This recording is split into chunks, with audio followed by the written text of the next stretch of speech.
ప్రకాశం జిల్లాకు చెందిన senior most leader అయిన 5 సార్లు ఎమ్మెల్యేగా 2 సార్లు మంత్రిగా గెలిచిన వారు బాలినేని. ఆయన కాంగ్రెస్ నుంచి తొలిసారి 1999లో ఎమ్మెల్యే అయ్యారు. తర్వాత వైసీపీ జమానాలో మంత్రి కూడా అయ్యారు. ఇక వైసీపీలో చేరి ఎమ్మెల్యేగా గెలిచారు. మంత్రిగా కూడా చేశారు. అయితే 2022లో వైసీపీ విస్తరణలో ఆయనకు మంత్రి పదవి పోయింది. నాటి నుంచి తీవ్ర అసంతృప్తికి లోనయ్యారు. ఇక 2024లో వైసీపీ ద్వారా ఓటమి తర్వాత కొన్నాళ్లు సైలెంట్ గా ఉన్నారు. తర్వాత ఆయన తన దారి తాను చూసుకుని జనసేనలో చేరారు.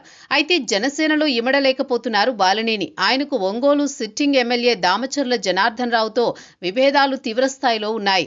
ఒక విధంగా చెప్పాలంటే ఆ ఇద్దరు సుదీర్ఘకాలంగా రాజకీయ ప్రత్యర్థులు.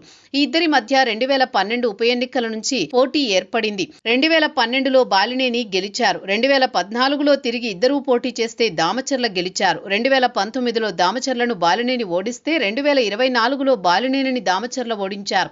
ఇలా రాజకీయంగా తీవ్రస్థాయిలో వైరం కొనసాగుతున్న ఈ ఇద్దరు కూటమిలో మిత్రులుగా ఇమడలేకపోతున్నారు.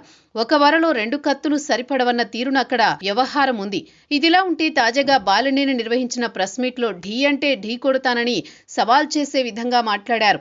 ఇది నిజంగా కూటమిలో 2 పార్టీ నాయకుల మధ్య ఉండాల్సిన సామరస్య వైఖరికి భిన్నమైన తీరుగానే అంతా చూస్తున్నారు. పైగా అటు ఇటు విమర్శలు చేసుకుంటున్నారు. ఇక జనసేనలో కూడా బాలినేనికి ఆశించిన విధంగా ప్రాధాన్యత దక్కలేదంటున్నారు. దీంతో ఆయన ఇప్పుడు కూటమిలోనే ఉంటూనే బిగ్ సౌండ్ చేస్తున్నారు. బాలినేని విషయం తీసుకుంటే ఆయన కూటమిలో ఉంటూ అక్కడ బిగ్ సౌండ్ చేస్తే ఆల్టర్నేషన్ పాలిటిక్స్ ఏమిటి, ఎలా ఉంటుంది అన్నది కూడా చర్చగా ఉంది. ఆయన తిరిగి వైసీపీలోకి వస్తారా అన్నది కూడా పెద్ద చర్చ సాగుతోంది. ఆయన గట్టిగా మాట్లాడుతున్నారంటే వేరే విధంగా ఆలోచనలు చేయకుండా ఉంటారా అన్న చర్చకు తెరలేస్తోంది. ఇక వైసీపీలో ఆయన తిరిగి చేరాలనుకుంటే ఆయనకు అక్కడ గ్రీన్ సిగ్నల్ ఇస్తారా అన్నది కూడా మరో చర్చగా ఉంది.